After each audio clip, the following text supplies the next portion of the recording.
दर्शकों नमस्कार। निवेश कार्यक्रम में आज आपका बहुत बहुत स्वागत है।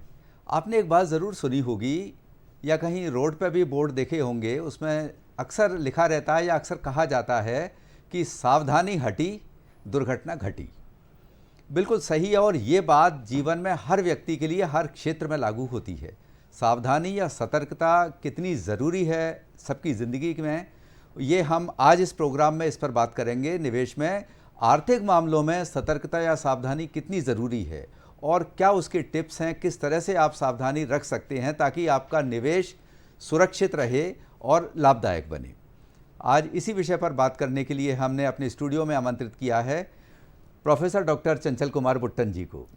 बुट्टन साहब, हमारे स्टूडियो में आपका बहुत बहुत स्वागत है। Thank you. आप वित्त प्रबंधक हैं और दर्शकों आप भी हमारे इस कार्यक्रम में जुड़ सकते हैं टेलीफोन के माध्यम से। आप इससे संबंधित जो भी सवाल करना चाहें, जो समस्या का समाधान हम इस कार्यक्रम में आपको टेलीफोन के जरिए देंगे। नोट कीजिए हमारे फ़ोन नंबर्स 266049 हमारे यहाँ का टेलीफोन नंबर है और भोपाल के बाहर के दर्शक भोपाल का STD कोड 0755 लगाकर 266049 नंबर डायल करें। टोल फ्री नंबर पर भी आप संपर्क कर सकते हैं 1800-233-0040 1800-233-0040। तैयार हो जाइए फ़ोन करने के लिए। और सावधानी सतर्कता जीवन में ख़ास तौर से आर्थिक क्षेत्र में कितनी ज़रूरी है, इस बात पर आप इससे लाभान्वित हों। बुट्टन साहब की जो सलाह है उस पर अमल कीजिए, ध्यान से सुनिएगा।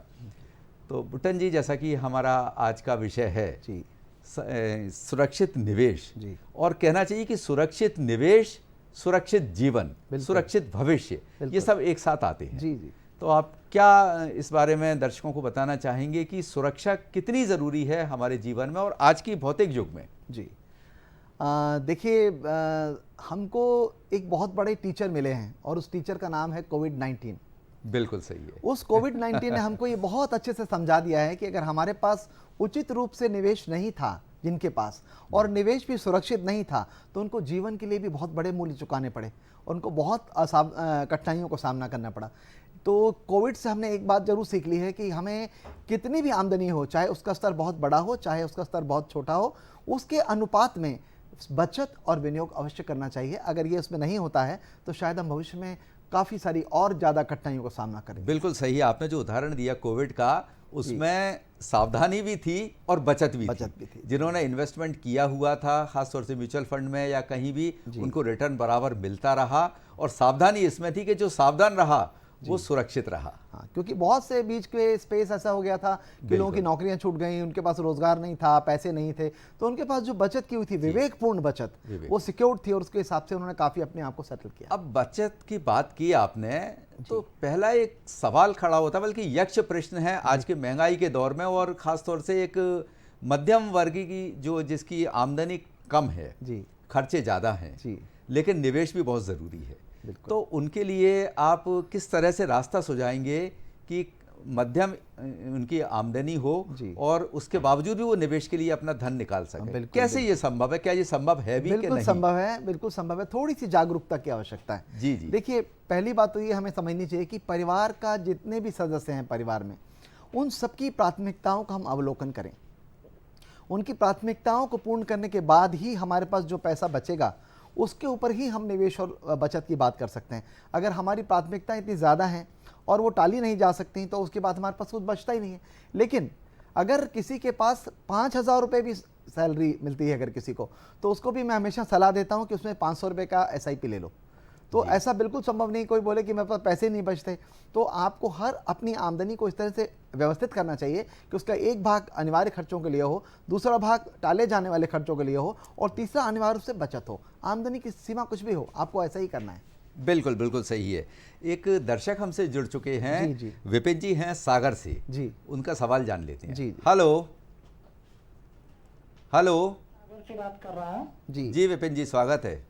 जी सर, मैं जानना चाह रहा सर, मैंने कहीं कोई विज्ञापन देखा था कि मतलब जो ऐप्स वगैरह रहते हैं कि विदेशों में निवेश करने के लिए, तो सर उनके बारे में हमें जानना था कि कैसे पता लगे कि ये ऐप्स जो है निवेश करने के लिए UK वगैरह में, तो वो है कि नहीं है, इसका पता हमें कैसे चल सकता है? बिल्कुल विपिन जी, आपके सवाल का जवाब विस्तार से तो हाँ। बुट्टन जी देंगे, लेकिन मैं आपसे इतना निवेदन करना चाहूंगा कि विज्ञापनों पर भरोसा बिल्कुल कतई भरोसा ना करें। बिल्कुल भरोसा न करें, क्योंकि विज्ञापन पर आपको इतनी आसानी से ट्रैप कर लिया जाता है कि बिल्कुल। आपका सारा पैसा व्यर्थ चला जाता है। और विदेशों में जो बात कर रहे हैं, हमारे देश में इतनी ज़्यादा साधन है, तो विदेशों के बारे में क्यों सोचते हैं? हम पहले अपने देश में निवेश करें। और बल्कि अब तो देखा जा रहा है कि विदेशी निवेशक जो हैं वो भारत में भारत आ रहे हैं। में आ रहे हैं। भारत में सबसे अपना ज्यादा निवेश कर भरोसा रहे हैं। उनका भारत के भारत बाजार पर, पर है। जी। तो हम विदेश में क्यों जाएं जब वो हमारे यहाँ खुद आ रहे हैं भरोसा जी हाँ, इंसान जी की। हाँ। तो विज्ञापनों पे ज़्यादा भरोसा ना करते हुए खुद कोई भी काम करें, खुद उसकी रिसर्च Yes. करें, आश्वस्त हो, उसके बाद डिसीजन लें। हाँ बिल्कुल, या तो किसी विशेषज्ञ से पूछ लें कि बिल्कुल। इसमें मुझे निवेश करना चाहिए या नहीं। खुद अपने ऊपर फैसला खुद ना करें जी। बिना अच्छा, इस सवाल से पहले हम बात कर रहे थे निवेश के बारे में। जी। तो जिस तरह से घर के सारे सदस्य हैं, जी। बल्कि निवेश मेरे ख्याल से, ऐसा मेरा मानना है कि एक व्यक्ति की जिम्मेदारी नहीं है, बिल्कुल बल्कि नहीं है। परिवार के हर सदस्य की जिम्मेदारी बिल्कुल है। सही। और हम जैसे कहते हैं ना कि खर्चों के बीच कैसे निकालें। जी। भाई कई बार कुछ दुर्घटना हो जाती है, आकस्मिकता हमारे साथ हो जाती हैं, जी हाँ, लेकिन हम फिर भी इलाज के लिए हमें पैसा निकाल ही लेते हैं कहीं ना कहीं से। बिल्कुल। तो इसको भी एक रोग समझ लिया जाए निवेश को कि भाई ये हमें एक बीमारी हो गई, इसका निदान हमें करना ही है। नहीं, रोग तो नहीं, बल्कि एक अलार्म समझना चाहिए कि हमें बिल्कुल। किसी भी तरह से बचत करना ही है। और ये परिवार के किसी एक सदस्य की जिम्मेदारी नहीं होती। हालांकि हम बड़े मजाक के रूप में सोशली कहते हैं कि बिल्कुल। भारत इतना सामाजिक गठबंधन किया हुआ एक परिवार होता है कि घर में एक माँ व्रत रखती है और साबूदाने की खिचड़ी सबको खानी होती है। बिल्कुल। फिर लेकिन मैं आपसे निवेश क्षमा इससे उल्टा चाहूंगा है। बुट्टन साहब, जी। नंद स्वरूप मिश्रा जी बहुत जी, दूर जी, से हैं, जी, ये जी। बाराबंकी उत्तर प्रदेश से। बिल्कुल बिल्कुल सवाल। जी नंद स्वरूप जी, सवाल कीजिए। हेलो। मैं जानना ये चाहता हूँ, जीवन की ही रक्षा, पैसे की और सुरक्षा बुढ़ापा में जीने की होती है इच्छा, तो ऐसी दशा में सुरक्षित निवेश कहाँ करें? क्योंकि लूटने वाले तो बड़े ऊंचे ऊंचे फिर सपने दिखाते अच्छा जो है ब्याज देने की बाद में पैसा हमारा मर जाता, तो हम इस प्रकार से सचेत रहे ऐसे व्यक्तियों से। बिल्कुल बिल्कुल नंद स्वरूप जी, ये जीवन के अनुभव ही ये शिक्षा और ज्ञान दे पाएंगे कि जीवन की सुरक्षा, धन की सुरक्षा और भविष्य की सुरक्षा कैसे हो पाती है। बिल्कुल। क्या जागरूकता चाहिए बुट्टन साहब? देखिए, सबसे बड़ी जागरूकता तो ये चाहिए कि आप जहां पर निवेश करने वाले हैं जी। उस संस्था को अच्छे से उसकी इतिहास जान लें कि वो संस्था कितनी पुरानी है, कहां आप निवेश करने वाले हैं। अगर आप बैंक में करने वाले हैं, आप बिल्कुल आश्वस्त हैं कि कुछ गलत काम नहीं होगा। लेकिन अगर वो बैंक की निजी बैंक है जिसके बारे में कुछ मालूम ही नहीं है, आपको वहां निवेश कर देंगे, तो जाहिर है कि आपको जोखिम उठानी पड़ सकती है। तो पहले सबसे पहला काम ये है कि आप सर्वे करिए, अनुसंधान करिए कि कहां आप निवेश करने वाले हैं। और आपको खुद अगर समझ में नहीं आए कभी, तो आप विशेषज्ञ की सलाह लीजिए और सलाह लेकर ही वहां इन्वेस्टमेंट करिए। जैसे बुट्टन साहब, आपकी सलाह है कि घर के हर सदस्य को निवेश के जी प्रति जी, जागरूक बिल्कुल होना जागरूक। चाहिए। मैं यही आपसे बोल रहा था। और उसके साथ एक बात और आती है साथ जी, जी। में कि जब हर सदस्य जागरूक तब होगा जब हमें वित्त प्रबंधन आएगा। बिल्कुल। तो घरेलू वित्त प्रबंधन कैसे माहौल बनाए परिवार में और कैसे सीखें? जी देखिए, सबसे पहले जैसे मैंने अभी प्राथमिकता की बात की थी, आप प्राथमिकता का सीधा संबंध खर्चों से है। बिल्कुल। सब पहले प्राथमिकता वाले खर्चे आप अलग कर लीजिए और परिवार के सभी सदस्यों की जो आमदनी है उसको क्लब कर लीजिए, संयुक्त रूप से एक संयुक्त आय मान लीजिए। उसके बाद जिस तरह से आय इंपॉर्टेंट है, महत्वपूर्ण है, उतना ही व्यय करने का तरीका भी महत्वपूर्ण है। तो सभी सदस्यों की जिम्मेदारी हो जाती है कि हम अपने व्यय को इतना नियंत्रित रखें कि उसमें तो कुछ भाग में बचत करना ही है। ये एक व्यक्ति जो बचत कर रहा है उसके लिए नहीं, पूरे परिवार के सुरक्षा के लिए हर एक व्यक्ति की जिम्मेदारी होती है कि संयुक्त रूप से कमाता है तो संयुक्त रूप से बचत भी करे, क्योंकि भविष्य संयुक्त रूप से सुरक्षित भी सुरक्षित रहेगा यही, और परिवार के प्रति हमारी लायबिलिटी रहे और आपके एक यूनिटी रहेगी, इंटीग्रिटी रहेगी उसमें। तो ये तो हुई एक घरेलू बजट बनाने की बात। लेकिन आजकल देखा जा रहा है, खास तौर से यंगस्टर्स के लिए मेरा इशारा है। जी जी। यंगस्टर्स का आजकल जिस डायरेक्शन में जा रहे हैं जी, वो गैजेट में कभी कभी वो गैजेट घर के बजट को भी बिगाड़ देते हैं। जी हाँ, जी हाँ, तो इसको कैसे रोका जाए? देखिए, उसके लिए एक ही उपाय है कि आपको घर में अपनी जो नैतिक शिक्षा है उस पर बल देना पड़ेगा कि आपकी जितनी चादर है उतने ही पैर पसारें। मैंने देखा ऐसे बहुत से बच्चे 70,000 और 80,000 का गैजेट अपने जेब में रखते हैं, लेकिन वास्तव में उनकी आर्थिक स्थिति इतनी अच्छी नहीं होती। तो ये तो अपने आप को खुद बाधा में डाल रहे हैं। आपने एक लोन पर EMI पर मोटरसाइकिल खरीदी और 2 EMI देने के बाद आपके पास पैसे ही नहीं है, तो आपकी मोटरसाइकिल जब्त कर ली जाएगी। तो ऐसा खर्चा ही क्यों करना है जिसके पीछे आपकी प्रतिष्ठा भी दाव पर लग जाए। तो आप उतना ही खर्चा करें जितना आपके पास हो। According to the cloth you have. बिल्कुल बिल्कुल सही है। तो इस तरह से ये जागरूकता बहुत ज़रूरी है। जी। आप तो शिक्षा क्षेत्र से भी जुड़े हुए जी, हैं, जी। आपके पास बहुत लंबा अनुभव है और काफ़ी व्यावहारिक ज्ञान है, हर तरह के लोगों से आपकी मुलाकात हुई जी, है। जी। किस तरह की आज एक भावना देखते हैं, ये जागरूकता आई है निवेश के प्रति भी, और जो यंगस्टर्स हैं वो भी इस बात पे भरोसा रखते हैं। जी। लेकिन एक कहावत भी है कि first deserve then desire. Yes sir. तो देखिए एक जो बहुत बड़ा वक्त से पहले ही पका हुआ फल खाना चाहते हैं उनके लिए क्या कहना चाहेंगे? हाँ, एक बहुत बड़ा परिवर्तन आया है जो शिक्षा के क्षेत्र में भी देखा जा सकता है कि पहले लोग पूरा ग्रेजुएशन करते थे, पोस्ट ग्रेजुएशन करते थे, उसके बाद नौकरी की तलाश करते थे। लेकिन आज मैं देखता हूं कि जो फर्स्ट ईयर में बच्चे एडमिशन लेते हैं वो भी कहीं ना कहीं कोई कार्य अवश्य करते हैं। तो हमारी जो भारत की जो पृष्ठभूमि है, अब वो बचत हमारा कल्चर है, लेकिन पृष्ठभूमि बदलकर व्यय की तरफ जा रही है। हम एक्सपेंडिचर बेस्ड कंट्री हो रहे हैं। तो अगर हमें खर्चे पर आधारित जीवन जीना है तो जाहिर सी बात है आपको कमाना पड़ेगा और कमाने में से कुछ बचाना पड़ेगा, और बचे हुए से ही आप जो अच्छे बड़े बड़े गैजेट की बात कर रहे हैं वो गैजेट उसी बचत से ही खरीद पाएंगे आप। बिल्कुल, पहले पौधा लगाइए, उसको वृक्ष बनने दीजिए, फल लगने दीजिए, फिर खूब खाइए। आय के बाद ही व्यय की बात कर सकते हैं। बिल्कुल कर सकते हैं। अच्छा, इसी से एक और बात लिंक्ड हो रही है, एक फॉर्मूला है जी, 50-30-20। 50-30 बहुत पॉपुलर फार्मूला है। देखिए ये बहुत आसान है, मेरे ख्याल सभी को ये अपनाना चाहिए। बिल्कुल। जब हम 50-30 और 20 की बात करते हैं, 50-30 और 20 की बात करते हैं, तो 50% आप वहाँ खर्चा करिए जो आपके जीवन यापन के लिए आवश्यक है, आपके जीवन निर्वहन के लिए आवश्यक है, और 30% वहाँ खर्चा करिए जो आराम और विलासता पर आधारित है, जिसको टाला भी जा सकता है और आप चाहें तो कर भी सकते हैं। लेकिन 20% आपको कंपलसरी अनिवार्य रूप से बचत पे रखिए। लेकिन जो 20% है इसको आप और क्राउन अप कर सकते हैं और ज़्यादा बढ़ा सकते हैं, क्योंकि मैंने जो बीच का आपको बताया 30% वो फ्लैक्सिबल है, वो बहुत ही लोचदार है। आप चाहें तो विलासता पे पूरा 30% खर्च करिए, वरना कुछ कम करके 20% की बचत को बढ़ा दीजिए। आपका आने वाला भविष्य और सुदृढ़ और बहुत ही मजबूत होगा और आप अच्छे जीवन जी सकेंगे। बिल्कुल सही है। और ये सारी बातों पर हम विमर्श इसलिए कर रहे हैं बुट्टन जी, साहब जी, कि यही हमें सावधानी और सतर्कता की ओर ले जाएंगे। बिल्कुल बिल्कुल। अच्छा, कोई भी इमारत हम खड़ी करते हैं, स्ट्रक्चर कुछ खड़ा होता है जी। तो उसके स्तंभ होते हैं जी। उस स्तंभ पर ही वो छत डलती है। बिल्कुल। तो इस तरह से वित्त के भी स्तंभ क्या हैं। 4 जी, स्तंभ वित्त के बिल्कुल, क्या हो वित्त सकते के हैं? 4 स्तंभ हैं। देखिए जी। इन संपत्ति का सीधा संबंध ऋण से है, अच्छा, और आय का सीधा संबंध व्यय से है। ये 4 स्तंभ बिल्कुल, हैं जिसके ऊपर आप पूरा बजट बनाते हैं। जी। अगर आपके पास संपत्ति ज़्यादा है और आपके ऋण कम है तो आप बहुत अच्छा जीवन जीते हैं। लेकिन अगर आपके ऋण ज़्यादा हो गए हैं और संपत्ति बहुत कम है तो आप आय व्यय का जो बैलेंसिंग है, जो संतुलन है, वो खुद ही बिगाड़ देंगे। तो इस तरह से आपको इन 4 स्तंभ को उनके उचित से स्थान पर मजबूत रूप से खड़ा करेंगे, तभी आपकी इमारत आगे बढ़ेगी। इसीलिए शायद बुजुर्ग कहते थे कि इनकम कम और खर्चे ज्यादा, ये है मिटने के लक्षण, और ताकत कम और गुस्सा ज्यादा, ये है पिटने के लक्षण। तो अपनी सामर्थ्य के अनुसार अपना आगे का निर्णय लें। जी बिल्कुल। ऐसा नहीं कि आमदनी अठन्नी और खर्चा रुपया, ये बिल्कुल वही होता है। अब हम बात थोड़ी सी निवेश पर लौट के आते हैं वहीं, कि निवेश की मान लीजिए शुरुआत की जाए जी, तो पहला चरण, फर्स्ट स्टेप क्या होना चाहिए जो सुरक्षित रहे और समझ में आगे के लिए भी उसको एक ज्ञान देके जाए? जी देखिए, निवेश करने के लिए सबसे सुरक्षित तो ये है कि जो पहले से ही चिन्हित विभाग हैं, जैसे बैंक है या आप स्मॉल स्कीम में पैसा डालना चाहते हैं, वहाँ पैसा डालिए। लेकिन पैसा डालने से पहले ये सोचिए कि आप जहाँ पैसा डाल रहे हैं वो उचित है अथवा नहीं है।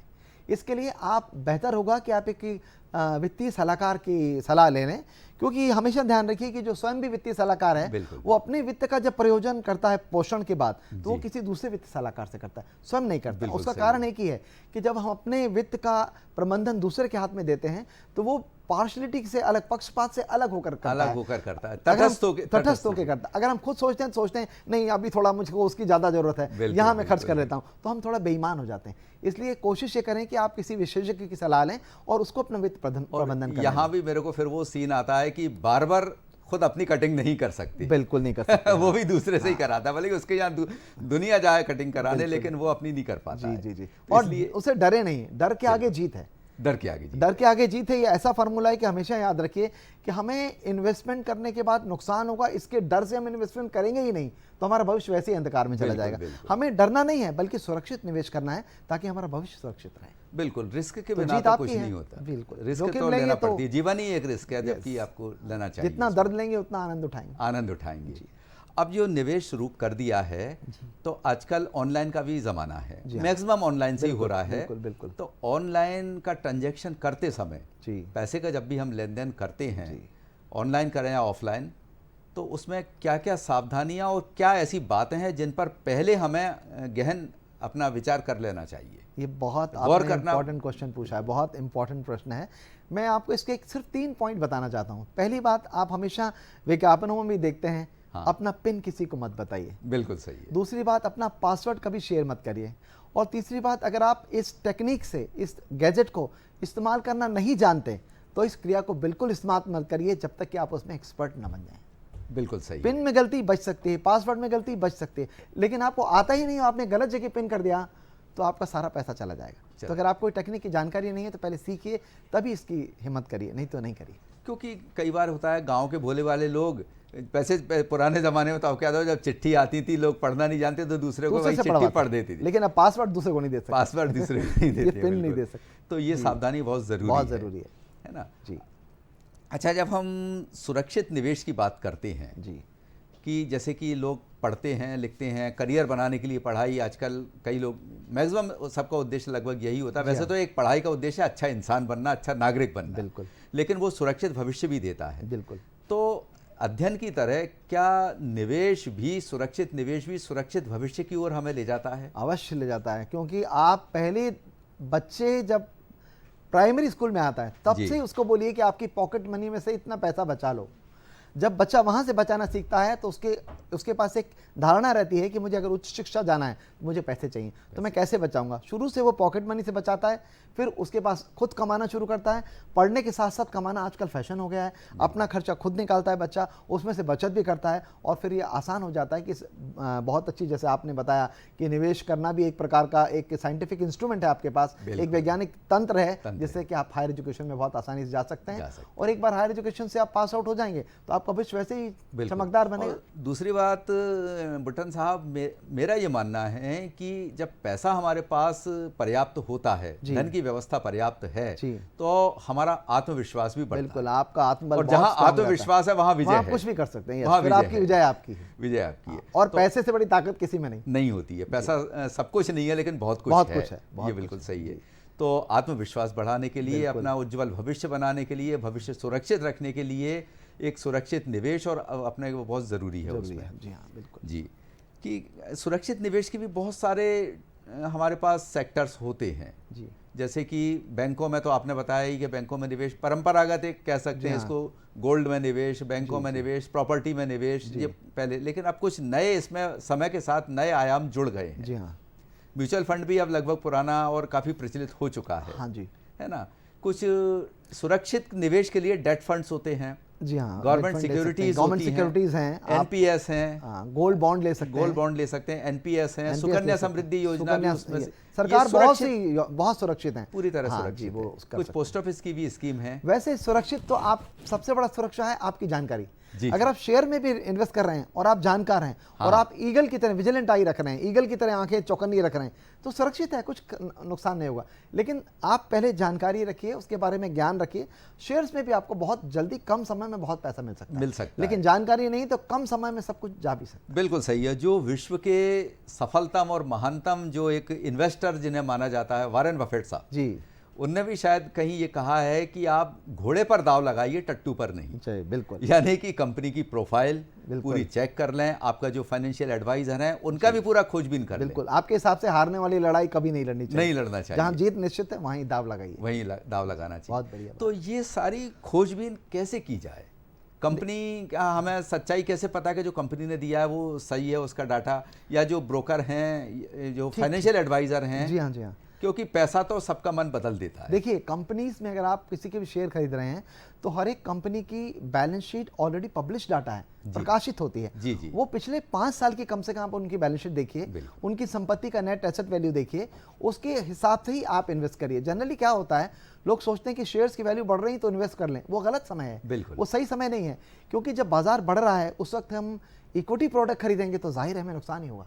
बिल्कुल बिल्कुल। तो हमें ये पता होना चाहिए कि नेट एसेट वैल्यू कितनी है और संपत्ति के वास्तविक मूल्य क्या है और कब हमें इन्वेस्ट करना है। बिल्कुल सही है, उसकी जानकारी बहुत जरूरी है। बिल्कुल। डॉक्टर बुट्टन साहब की इन्वेस्टमेंट तो अक्सर कर देते हैं, कोई भी कर सकता है, कोई बहुत बड़ी बात नहीं है, लेकिन बड़ी बात इसमें महत्वपूर्ण बात यह है कि जो निवेश आपने किया है उसको कंटिन्यू करना, बिल्कुल, और लॉन्ग विजन रख के कंटिन्यू करना। कई बार क्या होता है कि हम ऐसी आर्थिक परिस्थिति में आ जाते हैं वो हम कंटिन्यू नहीं कर पाते। बिल्कुल। तो निवेश किस तरह से प्लानिंग की जाए कि हम कितना उसको कंटिन्यू कर पाएंगे, हमारी सामर्थ्य कितनी है? मैंने जैसे अभी आपको 50, 30 और 20 का फार्मूला बताया ना, तो उस 20 तो आपका सेफ ही है, वो तो निवेश कर ही सकते हैं, उसमें तो कोई हर्डल आने वाला नहीं है। वैसे बचत को बिगाड़े नहीं अगर, तो हम एक फार्मूला बना लें कि हमारे ड्यू बिल्स जितने भी होते हैं उनको समय पर भुगतान करें ताकि पेनल्टी ना लगे, और पेनल्टी नहीं लगना भी आपकी एक बहुत बड़ी बचत है, और जितनी पेनल्टी बचा ली आपने वो आपकी सेविंग है, नहीं तो आपको पेनल्टी भी देनी पड़ती। पेनल्टी भी तो समय पर बिल दीजिए, एक बचत तो आपके हाथ में वैसे ही रहती है। बिल्कुल बिल्कुल। अच्छा, आप जैसे जो विशेषज्ञ हैं कहते हैं कि लॉन्ग टर्म विजन रखना चाहिए, निवेश दीर्घकालीन होना चाहिए। जी जी जी। बाकी तो फिर वो ट्रेडिंग हो जाती है अगर हम शॉर्ट टर्म करते रहें उसको। देखिए, हालांकि शॉर्ट टर्म भी स्कीम है। हाँ बिल्कुल है, उसको स्मॉल कैप बोलते हैं, स्मॉल कैप में लगाइए, मिडिल कैप में लगाइए, लॉन्ग कैप्स में लगाइए। देखिए, शॉर्ट टर्म्स जब होगा तो आप खुद सोचिए, जब आप दौड़ 100 मीटर की करेंगे तो चांसेस बहुत कम है। जब लेकिन आपको पूरी लॉन्ग रेस करना है, रिले रेस करना है, तो आपका बहुत सारे रिले करने के पॉइंट मिलेंगे, मिड टर्म मिलेगा और बीच में मध्यांतर मिलेंगे, जिससे अपने आप को संभाल लोगे। तो लॉन्ग टर्म में अगर बीच बीच में कभी शेयर वैल्यू उच्चावचन होते भी हैं, फ्लक्चुएशन आता भी है, तो वो एक तरह की कमी दूसरे को पूरा कर देती है और लॉन्ग टर्म में आपको प्रॉफिट ही मिलता है। इसीलिए कहा जाता है कि गोल बनाकर ही निवेश करें। बिल्कुल, आप अपना लक्ष्य बना लीजिए कि मुझे कितने समय बाद कितना पैसा चाहिए, जी, उसी के हिसाब से आप प्लान करिए। मतलब जैसे कि मैंने ये सोच रखा है अभी से कि मान लीजिए मुझे आज से 7 साल बाद एक लग्जरी गाड़ी खरीदना है या मकान खरीदना है। बिल्कुल बिल्कुल। तो आप 72 वाला फार्मूला देखिए। हाँ, तो उस फार्मूले से आप जितना उसको मल्टीप्लाई करके। 72 वाला फार्मूला आपने याद दिला दिया। ये 72 वाला फार्मूला है क्या? देखिए, फार्मूला सब अपने एक्चुअली गणना है अपनी तरफ से की हुई। जी जी जी। जितना आपको पैसा चाहिए उसको 72 के पॉइंट्स मानकर मल्टीप्लाई करिए, उस मल्टीप्लाई करने के बराबर ही आपको उन हिज्जों में इन्वेस्ट करना पड़ेगा। अच्छा अच्छा। तो उस तरह से आपके बराबर, जब तक आपको पैसे की जरूरत होगी तो आपको उतना पैसा उतना मिल जाएगा। अच्छा, डेट फंड्स में भी निवेश काफी सुरक्षित माना जाता है, रिटर्न थोड़ा सा भले क्योंकि कम वो कंपनी मिले। की जिम्मेदारी है कि आपको पैसा वापस करेगी, क्योंकि वो डेट ऋण है, कंपनी ने आपसे ऋण लिया है तो वापस आजकल तो हाइब्रिड और इस तरह के बैलेंस्ड फंड आ गए हैं काफी कुछ जी। तो ये एक बीच का संतुलन बना के चलते हैं। बैलेंस फंड, अगर आपकी आय थोड़ा कम है और आपका इन्वेस्ट करने का इंटरेस्ट है, आपका इच्छा है, तो हमेशा आपको बैलेंस फंड ही लेने चाहिए। बैलेंस फंड आपको एक बात की गारंटी देता है कि अगर एक हिस्से में, समय के एक हिस्से में आपको नुकसान हुआ है तो दूसरे हिस्से में प्रॉफिट हो जाएगा और उसको एक ब्रिज बना देगा, पुल बना देगा और आपको बैलेंस प्रॉफिट लगातार मिलता रहेगा। मतलब एक प्रॉमिस है आपके लिए कि आप नुकसान में नहीं ऐसा जाने बनाएं कि कुछ हम बैंक में भी अपना पैसा रखें, अलग अलग कुछ गोल्ड में फिक्स एसेट्स में रखें, प्रॉपर्टी में रखें, कुछ म्यूचुअल फंड में रखें, कुछ शॉर्ट टर्म में भी रखें, शॉर्ट टर्म में रखें, इक्विटी में भी रखें। लेकिन इन सब में रखने से पहले जी एक जो हमने अभी जिक्र नहीं किया उसमें पहले रखें, एक कॉलम ऐसा है emergency fund. Emergency fund, yes, आपात फंड सबसे इंपॉर्टेंट है। बिल्कुल।